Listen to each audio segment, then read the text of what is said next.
Assalamualaikum warahmatullahi wabarakatuh. Perkenalkan, nama saya Irwan Pratama, semester 7 kampus STI ini di Al-Adabi Parung Panjang Bogor, prodi PAI.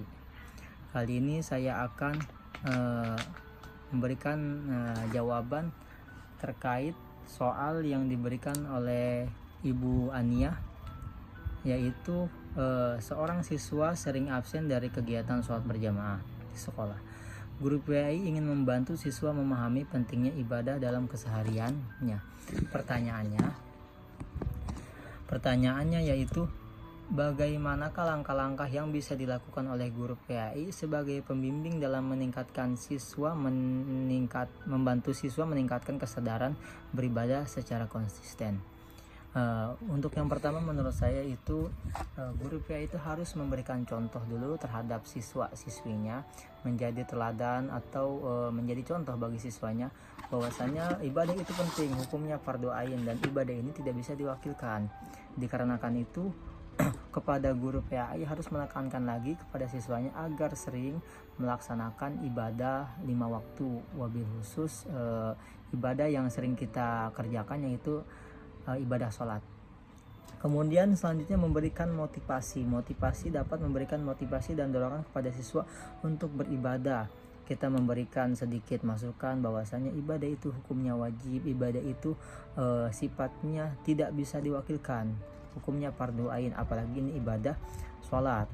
Karena sholat itu tiangnya agama. Ketika orang tidak mengerjakan sholat, ibarat bangunan yang tidak ada pondasinya akan roboh, seperti itu. Kemudian juga memberikan nasihat, yaitu nasihat kepada siswa atau mau'izatul hasanah kepada siswa-siswinya. Pertanyaan kedua yaitu, seorang siswa merasa tertekan karena sering dibandingkan dengan teman-temannya yang lebih berprestasi di kelas. Hal ini membuat kehilangan motivasi belajar dan menarik diri dari kegiatan kelas.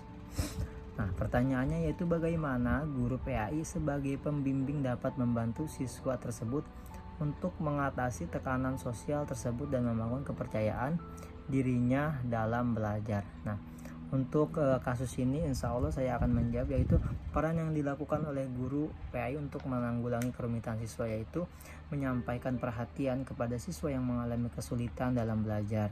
Kemudian juga menggunakan media pembelajaran, memberikan tugas latihan agar siswa mau belajar secara mandiri, mengarahkan siswa belajar dalam kelompok, dan juga yang paling utama yaitu untuk guru PAI itu kalau bisa menegur atau menasihati orang yang memberikan, atau bahasa kasarnya itu yaitu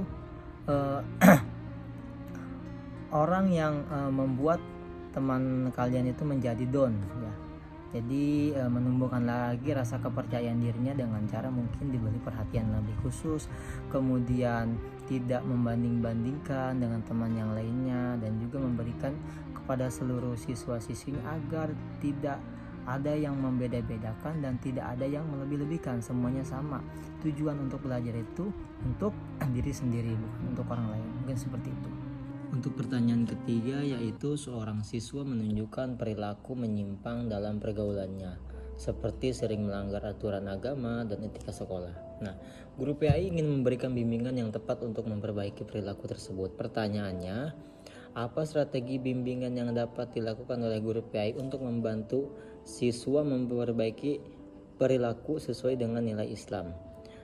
Menurut saya itu guru PAI mempunyai strategi. Yang pertama itu membiasakan siswa untuk melakukan kegiatan-kegiatan yang baik seperti membaca doa sebelum belajar, kemudian mengaji, dan juga sholat berjamaah.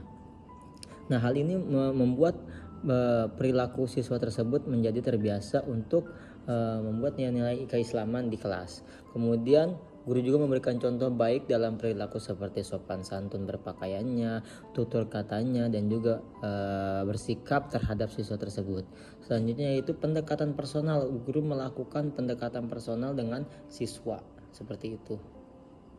Untuk pertanyaan yang keempat yaitu, ingat kembali pengalaman PPL saudara, ceritakan kasus-kasus yang pernah saudara temui di sekolah tersebut. Kemudian saudara, adakah kasus yang berkesan? Ceritakan bagaimana kasus tersebut terjadi dan bagaimana saudara terlibat aktif mengatasi kasus tersebut.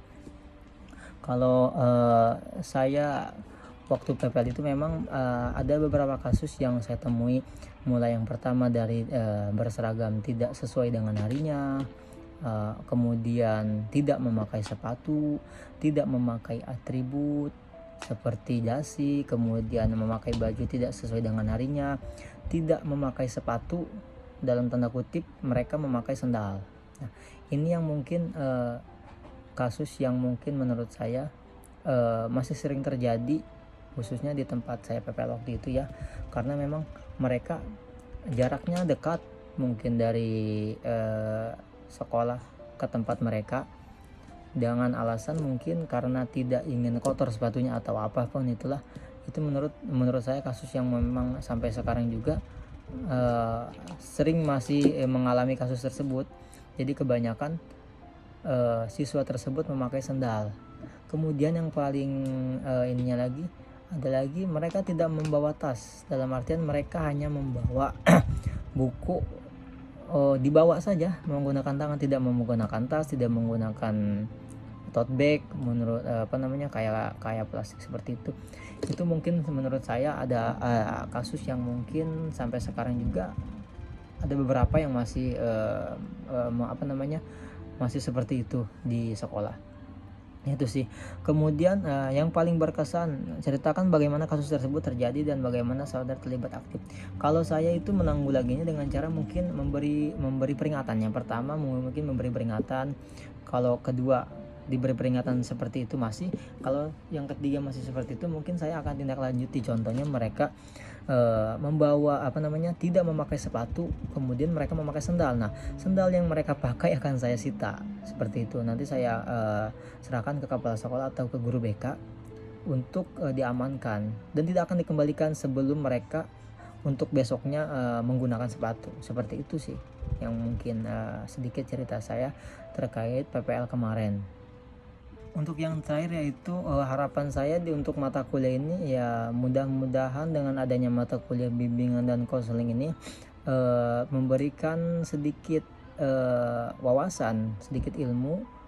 Walaupun memang sebenarnya saya juga bukan seorang guru BK, tetapi ada baiknya saya juga mengetahui bahwasannya memang guru BK itu bukan guru sembarangan, dalam artian mereka benar-benar membina anak-anak yang mempunyai kasus. Jadi bagaimana cara mengatasi anak-anak atau siswa-siswinya yang bermasalah di sekolah. Contohnya seperti mungkin mereka sering dibully di sekolah, seperti apa menanggapinya. Kemudian mungkin mereka kalau misalkan telat sekolah, seperti apa hukuman dan mungkin sanksinya. Kemudian mungkin kalau misalkan mereka ke sekolah itu tidak memakai seragam dan yang lainnya, seperti apa hukuman yang pantas dan juga sanksi yang pantas untuk mereka.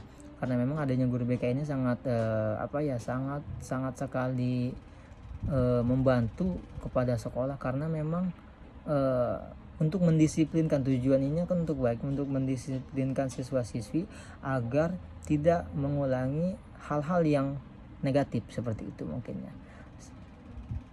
Mungkin hanya itu yang bisa saya sampaikan, kurang dan lebihnya mohon maaf. Assalamualaikum warahmatullahi wabarakatuh.